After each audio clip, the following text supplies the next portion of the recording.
Okay, we are going to do this in English, of course. Okay. The only language available on stage today is English. If you need Thai translation, you have to pick up the device. Okay. So welcome again, Nicholas and Lawrence. It's a pleasure to have you here today. And as the topic, we have just seen reframing Thailand, shaping the Thai film industry that captures the world attention. It sounds like a big subject, reframing Thailand. You are putting Thailand in a different frame. And I think both of you, with your experience and expertise, we are going to hear how Thailand can be reframed through an international perspective. Okay? Let's start with both of you, or maybe Nicholas. You've been working on different foreign productions, shooting in Thailand. Most recently, of course, The White Lotus. But also you did a work on Creator, right? And many other things. The Sympathizer. Sympathizers. Yeah, and Yes. we have a new one coming out with Sam Raimi next year. Sam Raimi is shooting here next year. Oh no, we just finished shooting it. It will be out in the theaters next year. Okay. And but yeah, I think Thailand is going through a moment right now, which is pretty spectacular, and getting a lot of attention. Jurassic Park just came out last week, and it's a huge box office success here in Thailand, internationally, and it shows Thailand as a location to a worldwide audience, and the the film incentive and the Thai industry has a portion of it that has catered to the international film industry, and it's sort of, since COVID, it's just been growing, and right time, right place. So Lawrence? I think it's a moment, you're right, but I think it's a moment of change that we see. If you're asking how Thai production can become more international, that's already happening little by little.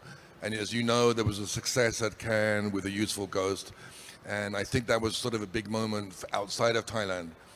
But the challenge is to make films that leave the Thai conventions. And I suppose in a way that means leaving the conventions of Thai TV, which a lot of production here is tied to. I mean, aesthetically, and the way people act and the way people direct. So I think this is quite a difficult thing to kind of change. And maybe you could say the basis of it is education as well, to get Thai people to watch more films so that they understand film culture around the world, not just in Thailand. So that's something that you probably are involved in as well, where you're showing movies to people. But it takes years. I mean, you think about the Korean industry. The Korean industry in the 1980s was nowhere. No one had heard of it. And also in the 1990s, you think of films that Bong was making, like Barking Dogs Don't Bite. I think that was 1999 or 2000. The first Bong Joon-ho's film. Yeah, but no one saw that film. If you talk to Hollywood people for the last 20 years, they never heard of it. And then Parasite came along, and then Squid Game came along, and then everybody's Korea. But it took 30 years. It didn't happen overnight. But I think that you're totally right. It doesn't happen overnight, and there are a number of different sort of facets that come together. I mentioned initially there's the international production service business. I think it's also Thailand has become a regional center for the OTTs, the over-the-top platforms like Netflix, Amazon, when they were commissioning. And right now, I believe that you're starting to get a large enough base of production and it's also lucrative enough for people to invest in educating themselves about screenwriting, about directing, and there's a new generation coming up. And I think that you begin to see that with the success that you're getting on what is the Unicorn on Netflix. Mad Unicorn, yeah. And before that, A Girl from Nowhere. It's not quite the wave that yet that Korea has. It's more piecemeal, but I think that it's growing to have the the volume, and So I'm super excited about what's happening here. So this might sound like a very broad and generic question, but what exactly are the world is looking for when they look at content or films coming out of Thailand? I think it's true for every country. They're looking for something specific to that country. So you no longer can you just do American characters, you know, blah, blah, blah, pretending. I think now you listen to executives in the United States, they want everything sort of local authenticity. You know, whether that's real or not, I don't know, but that's what they want. They want content that's, you know, diverse, you know. So this is why films shape the way a country is seen. There's no question about it. I mean, to go back to the example of Korea, people don't look at Korea in the same way that they did 30 years ago as a sort of electronics culture or a car producing culture. They now think of it as an artistic culture, which it was all along. But you see that film changed the perception. So what is the perception of Thailand? Well, you know, holiday destination, party plays, beaches, blah, blah, blah. So film can change that, but I think it can change it slowly. But it will change it. If you have serious films coming out of Thailand, the perception of the country will change. You know. And I agree with Lawrence is that I think that what the international audience is looking for is not like a McDonaldization of Thai culture, but you know, it's you really need the stories that that Thailand tells need to work locally, and then they platform globally. And I have a new Thai language company called T66, and that's basically the mandate. We really want it, and we actually want to use theatrical, because theatrical is actually still expanding here in Thailand and throughout the region, and to use that to draw in a broader audience than just the streamers.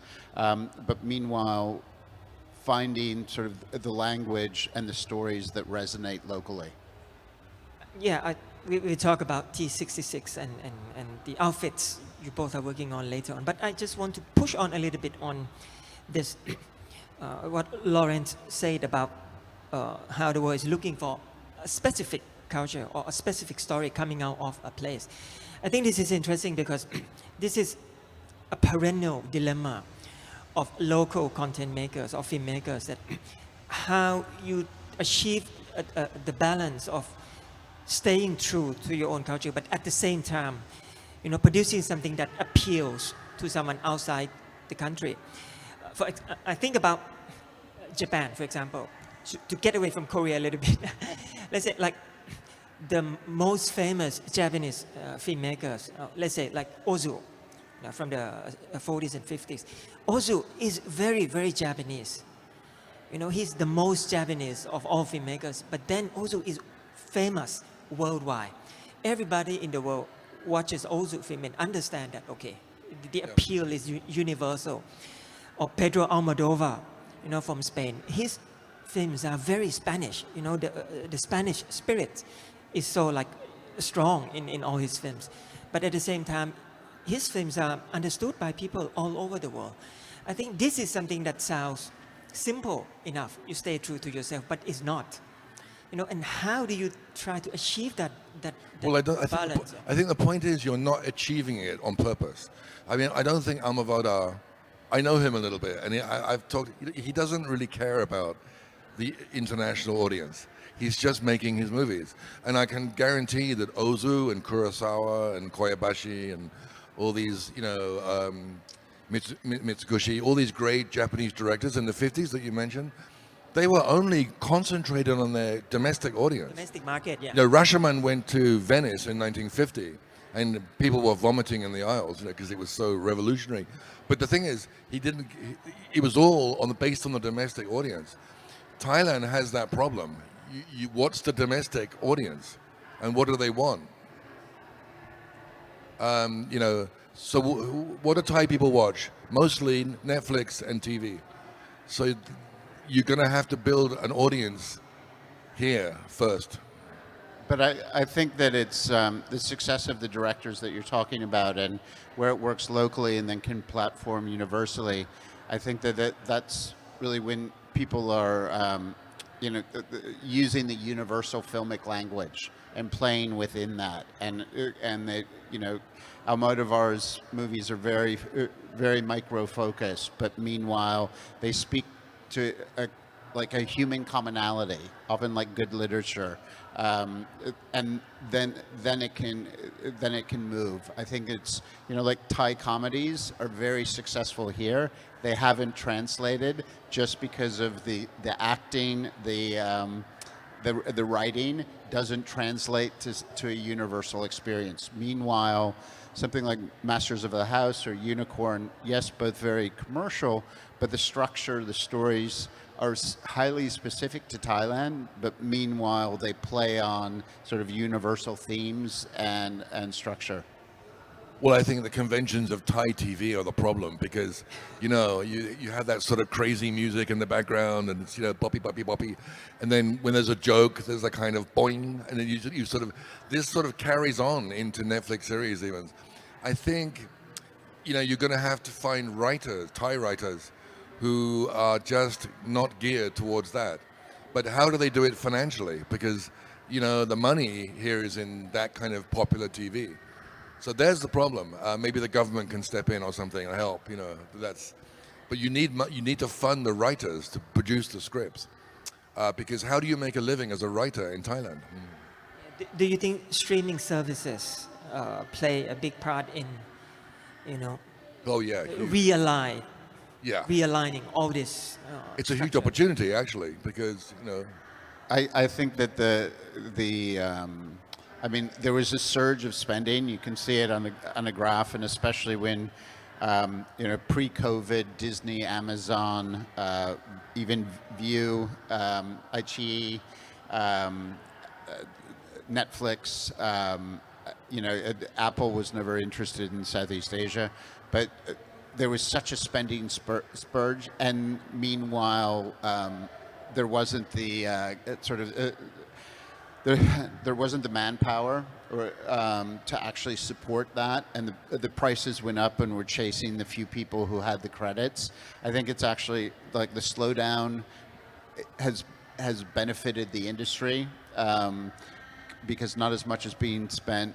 The money that's being spent is more realistic, and I think that also Thai players, I know from True to from GDH, are actually now starting to invest more, and I think that Netflix has brought a lot of excitement, a lot of money, and also they've invested, and others have invested in training and courses which help. Yeah, I'm not an expert on streamers, but I mean, I think you just look at the phenomenon of Netflix alone. Suddenly, you can produce content from any country in the world with 16 different subtitles, and also, of course, it enables viewers in other countries in Southeast Asia to watch all the American stuff with subtitles and so on. This is definitely has changed everything, because you're not dependent on cinemas anymore. And I don't think people really go to cinemas very much anymore. I mean, Martin Scorsese says he doesn't go to movies anymore because it's too noisy. There are people eating popcorn and throwing stuff at the screen and screaming and whatever. And it's just, he says he likes to stay at home and watch, We like to go. It's our office. We try to go every week. But Do you really? Yeah. Are we sounding like old men? Yeah, exactly. Talking about the golden age of cinema back in the. But hang on, which cinema do you go to?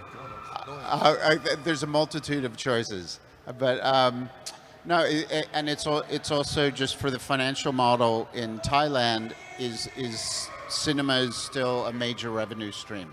Exactly. Now, Nicholas, you have worked on a lot of foreign productions in Thailand, but you're not just bringing foreign productions to Thailand, but you are creating something from Thailand and with the hope of going outside of Thailand as well. Yeah.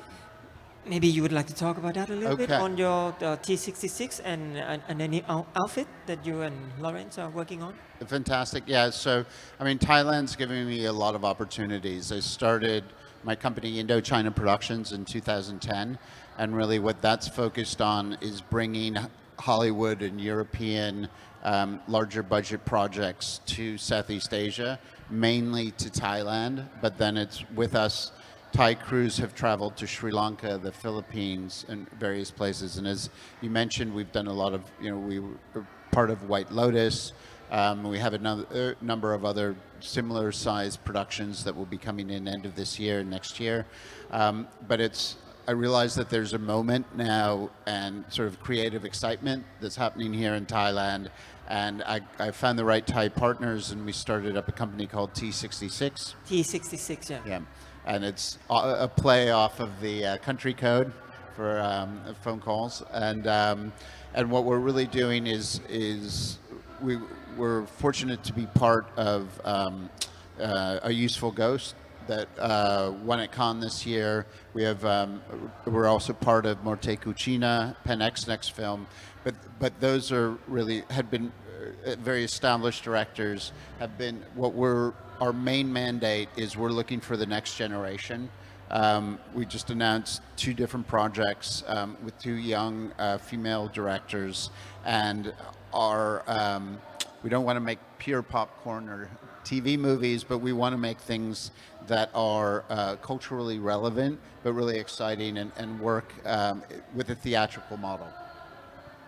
And Lawrence, your books, many of your books have been optioned or made into Most of them, movies. yeah, most of them. And But not in Thailand and in other. But you have one on Thailand. Yeah, as well. we have one project called The Glass Kingdom, which is based The on a Glass novel. Kingdom, yeah. Yeah, it's a novel I wrote in 2018, which is set in an apartment block in Bangkok with 4 girls living in it. And this, relative to all the things we're talking about, is a perfect example of all the problems we have. So that was optioned by Apple, and for 3 years they found one writer, then another writer, but none of them were in Thailand, and they were all like basically British or American writers. And in the end of 3 years, Apple said, no, we want to make it about Korea, not Thailand. We don't care about Thailand. And I said, no, we're not going to do that. So now I got the rights back, and with our new company, we're developing it ourselves. And I think we can make it here, And this goes back to your original point of what makes, what would make a Thai movie resonate internationally. And we're in the process of signing a contract with a young Thai writer, female writer. She's grew up here in Bangkok, but now is an executive in Hollywood and on the side screenwrites. And for us, she's going to bring the authenticity and the understanding of Thai culture and something that... This is for The Glass Kingdom. Yeah, I think also Thai young people, because she's 28, it's very hard for me to really get into that, So we have 4 female characters, all of whom are in their 20s. So, lost my train of thought there. So we have 4 young female characters, and it will be like a film very different from anything that's been done here before, I think. And we'll try and get an A-list, female character from the United States, which will give it some visibility over there. And let's see. It's kind of an experiment, but I think this is what you have to do. You have to do it yourself, because we have a good writer. We have the book material, whether it's a good book or not, it's whatever. We have the writer, and I think we have the production team. And all we have to do is put it in motion. And it changes the landscape, just doing that. I just want to pursue this point a little bit further, because each of your books is set in different countries. Yeah. The Forgiven is set in Morocco. Morocco, right? yeah. And then you have a Ballad of Small Player, which is coming out with Colin Farrell, and that one is set in Macau. Macau and Hong Kong. And then you have Beautiful Animal, Yeah. which is in Greece. In Greece, yeah. Right, and then you have The Glass Kingdom, of course, which is in Thailand. Bangkok, yeah. So, again, to go back to the point we were talking about earlier, the cultural specificity and the international appeal of all these stories. As a writer, you understand that the part of going into that culture and understand it and Well, write I'm not something really out of that. Yeah. I'm not really doing that, because my characters are from my culture, so in a way. So I'm looking at them when they are in a foreign place, which is a slightly different thing. It's not like me writing about England all the time. It's a different thing, because The thing is, if you speak English and you write in English, you're in a very weird situation because your language is global. It exists absolutely everywhere. And so it's not like if you're writing French, you write about France, basically. But if if you speak English or write in English, it's not like that. Your language has become ubiquitous and universal. And so you kind of feel like you're nowhere. It's a very strange thing, but I think it only exists with the English language. I don't think it exists with any other language. Everywhere and nowhere. Everywhere is Everywhere nowhere. and nowhere. It's the same thing. Here I am in Bangkok speaking English. But if I was speaking Japanese, no, it wouldn't work. But I think something that resonates with Lawrence's audience in terms of novels and also works in the filmic adaptations is actually the bulk of the people he's talking about are Westerners, whether from England or from the US. Because you write about what you know. You write about your own people. But meanwhile, the actual location becomes a character in and of itself, and there's sub-characters from that place. But the main characters are normally something very close to him. But I think this is also all building on his experience as a travel writer. So he has a history of observing and translating that. Well, I would say more as a journalist because I was working for the New York Times for a long time, and I was working all over the world writing about psychiatry and about all kinds and criminology. So it's very, very weird stuff. And I was going to the different countries, but I noticed that first of all about Bangkok that it's actually a much more international city than you realize. It's actually more like New York than any other city I can think of in this region. It's very, very diverse. I hate that word diverse, but we'll use it now. It's multilingual, for one thing. And I think you have emerging here a sort of typical global city whose second language is English. And for young people, almost their first language in some ways, because that's their media experience, So, doing a story in Bangkok is not an exercise in exoticism. It's not that at all. It's just basically a story about another global city, and it could be New York, it could be Buenos Aires, it could be wherever. All these cities are coming to resemble each other. So this question you were saying earlier about being culturally specific, I think it's fading. I think it's on the way out, and actually. Well, I think for sort of the expat experience or the urban experience, it might be fading.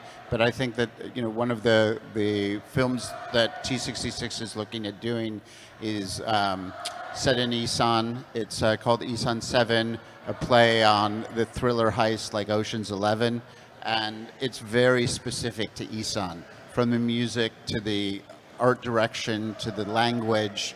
And I think that there's still a large percentage of local language productions that will be able to also crystallize, unique parts of Thailand. I mean, you were involved in Manta Ray, right? And that not officially. Oh, okay. I wrote a press kit. Okay. That's my extent of Really? involvement. But that took place in the south, right? Yes. And it was very specific to that part of Thailand. So I think that there's the urban, there's the expat, there's this more universal part, but that's only a portion of Thailand. I think that there's so many different stories to tell and so many different voices, and I think that if people get it right, another project we're doing is with a music video director by the name of Fei, and it's tied into what happens when you go to Bangkok and things don't work out, and then you have to go back to your countryside home, up country. Hers specifically is in Rayong, and it ties together this very universal experience of influencers, but then the very local reality of Thailand. Yeah, I find very intriguing all this. Two extremes about the internationalization of experience in Bangkok, but at the same time the cultural uniqueness of certain places or areas of people, and how you reconcile these two extremes. Well, how Nicholas, how was White Lotus received in the US? I mean, how did they look at it? Because for us, it's quite strange to look at that, because it's a very good example of everything we're talking about. Yeah, okay, let's talk about White Lotus. Okay, so it's I think that it's I mean going back there, it was a real cultural phenomenon, and the success, we expected it to be big. I think from Mike White on, no one expected it to be as big as it You got. mean this season, right? This season. And I mean, and the anticipation and the way it dropped week after week, and it was slower. You know, that frustrated some people.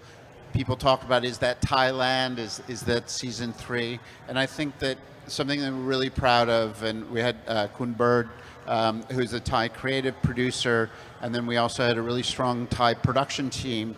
And I think by and large, we got a lot of Thailand right on that project. And it's very much a Westerner's view, an American view of what Thailand is, but it went a bit deeper than most foreign productions. You said it was weird watching it, or yeah? Well, if you live in Thailand, it's a little weird, because you know it's we know the settings, we know some of the subtext.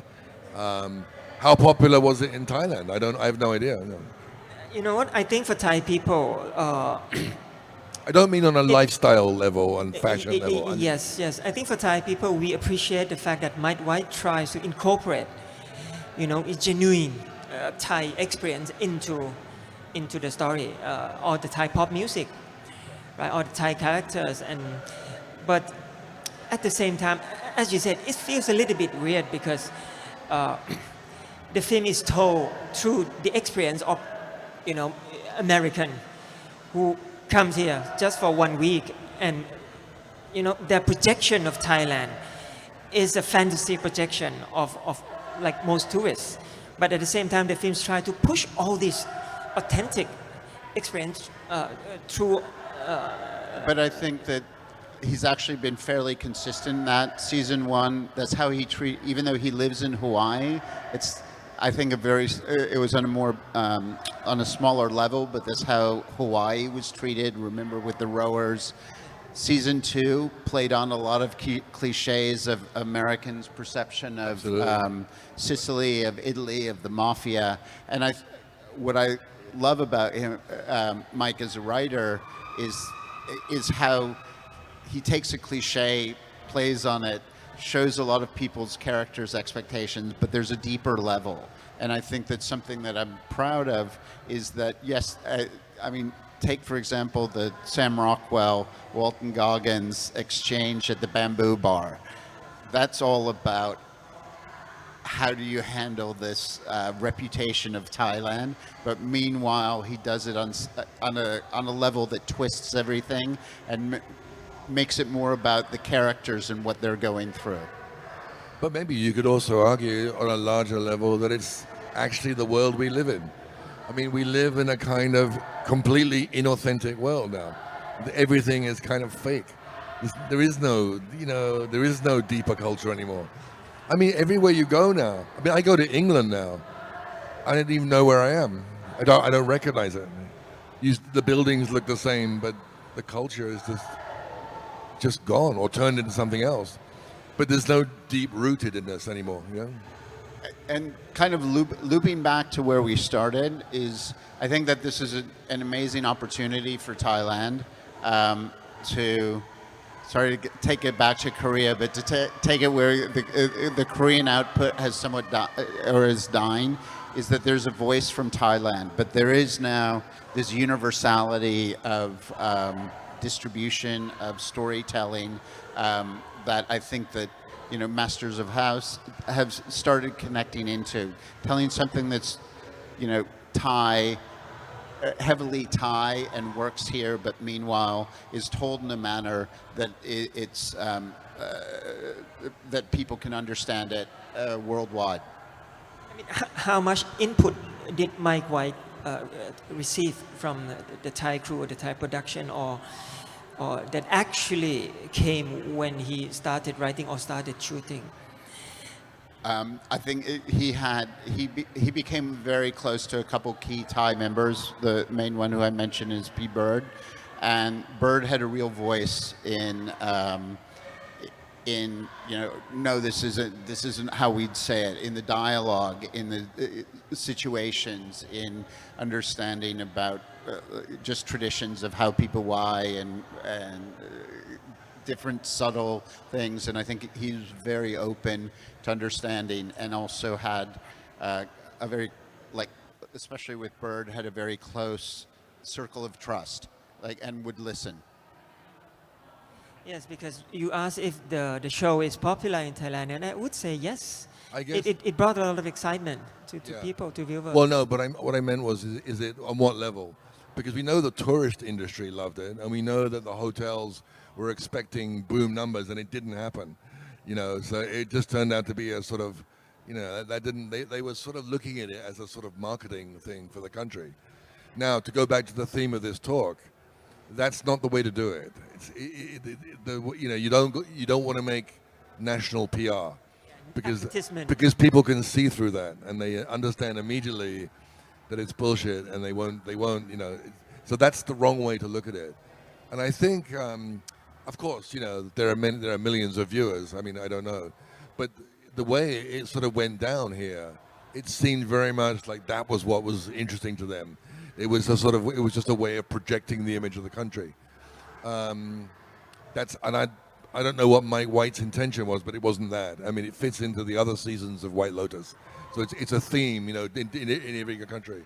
But I would say that what's quite clever about the concept of White Lotus is that we all spend a lot of time in hotels now. And it's like it's hotel culture. That is globalism right now. It's people just going to hotels and not knowing where they are. Just to circle back, I mean, I've done a lot of big projects here in Thailand. The Creator, we shot an $80 million movie that was distributed worldwide. We shot 90% of it here. We did Extraction with Chris Hemsworth. Robert Downey Jr. Emmy nominated The Sympathizer. I've never had people not on the streets like a movie star, but people who I know or people who 2 steps removed come up to me and first of all have watched the show and really know it. And I think that the White Lotus did hit Thailand on a like national pride, and hey, that's our culture, our country is getting out there, or some various version of it. Yeah, it's a version of it. We can do better. We could do something more interesting, I think. Because to go back to what Lawrence just said about not making a straight up advertisement of the country. It's a big trap. Tourism You need to avoid brochure, that. Yeah. Tourism brochure. Yeah. That's the most important point. I think because we're talking about soft power, we're talking about promoting Thailand to the world, but to make a film that tries too hard to push this image. Yeah, the best way to promote the best way. country is to not promote the country. Yes. Don't do that.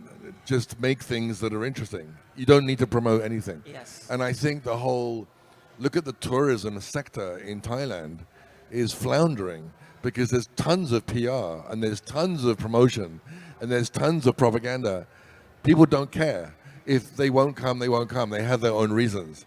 It doesn't work. Exactly. It worked in the past. Thank you for mentioning this. Yeah, but especially on this stage. Yeah, but it worked in the past because we lived in a different world 20 years ago. We live in a social media world now, which is a world of global gossip. And so people gossip about countries they've been to. Now, apparently, all the tourists are going to Vietnam, they're going to other countries because there's gossip that it's better value, and blah, blah, blah. So the promotion campaign fell flat. But I think that that's also, so from my perspective, and I agree, like good content will travel, well-made content will travel, but you can't predict what's going to get a cultural, zeitgeist or ride a wave of popularity.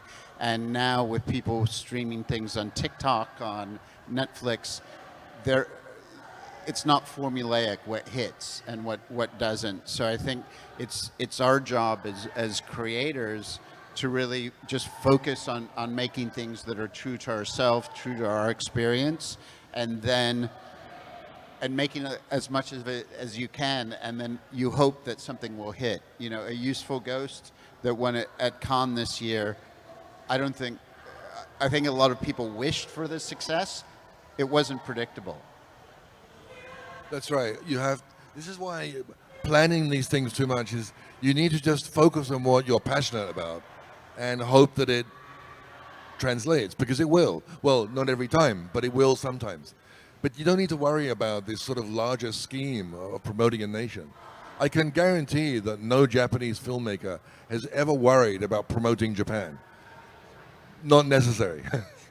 Exactly. Yeah. And I think it's always more interesting when, again, The White Lotus, in a way, it's a cautionary tale, right? And most of the American films or European films that are about Thailand, the most interesting ones are those that present Thailand as, paradise, but paradise lost. Paradise is always more interesting when you lost it in the end. That it's not really a paradise, right? Well, it was The Beach. The Beach was the film. Beach, yes. The Beach was the film that put that kind of hippie trail, Thailand, young kids taking drugs on a remote island. Yeah, that kind of. It was a clever move on his part to make Thailand thing, but it was just a moment, But it wasn't a Thai film, and like White Lotus, it was about white people in Thailand, which is an interesting subject actually. It's not an illegitimate subject; it's a legitimate subject because they do come here. Why? What do they come here for?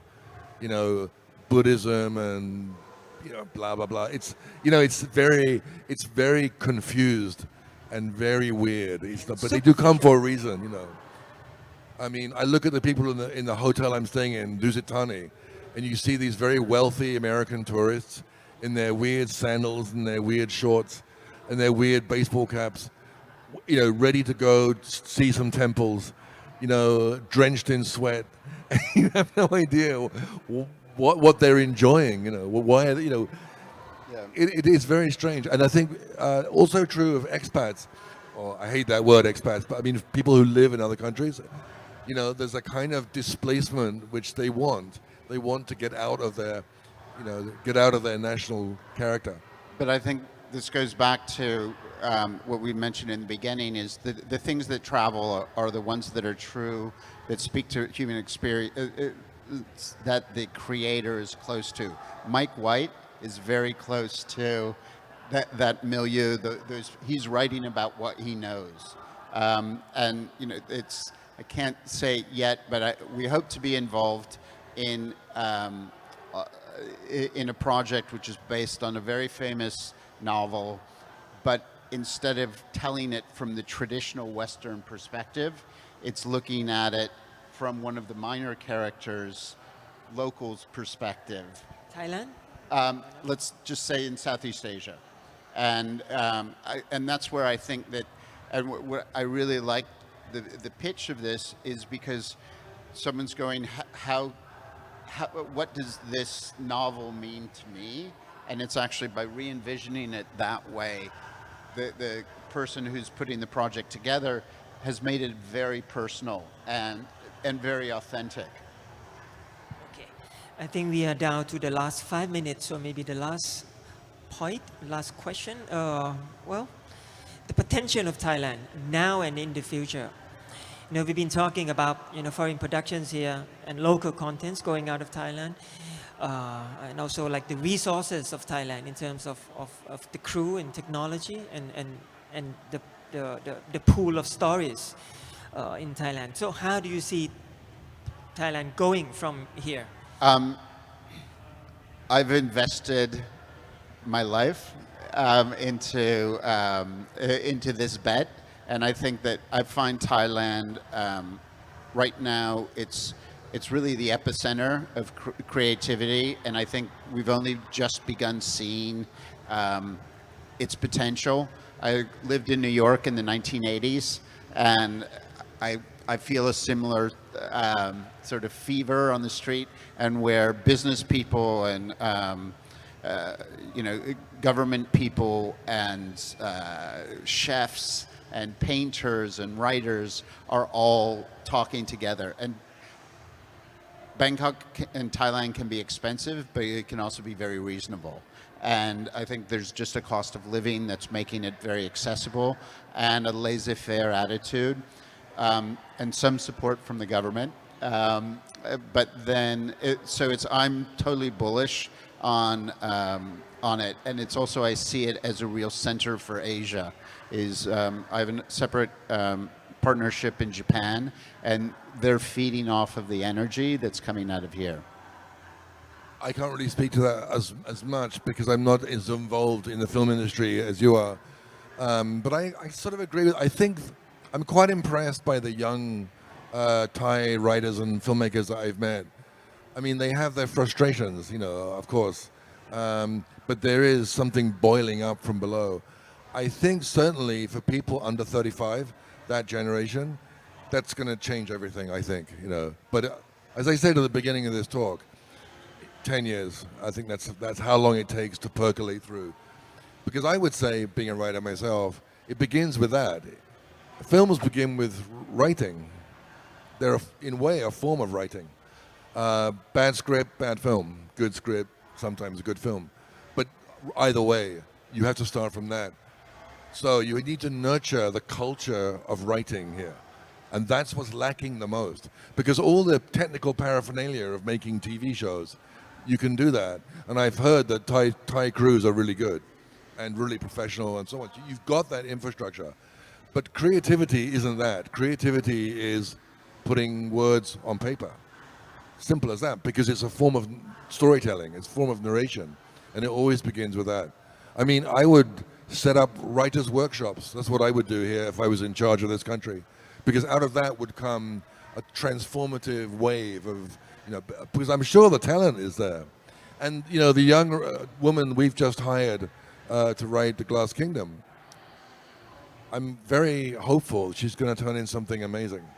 And that will change things as well. And she's 28, but she's not here. She's in Los Angeles, right? I mean, she's not. So she's part of the American system, and she's part of the Thai system at the same time. And that's a generation that is bilingual. I mean, she speaks English like me, no difference. So they are going to create things that haven't been created yet. Let's apply for funding from Taka for that workshop. I agree. We really need that. Yeah, exactly. You can make that. You can say that right now. Get the funding. We really need that. Okay. So, thank you so much, Lawrence and Nicholas. Very welcome. Yes, and thank you, the audience. And I think let's... Sorry, it's so noisy. No, yeah, a little bit. I thought it was a boxing match out there, but no. No, they're screaming. A football match, huh? No, okay.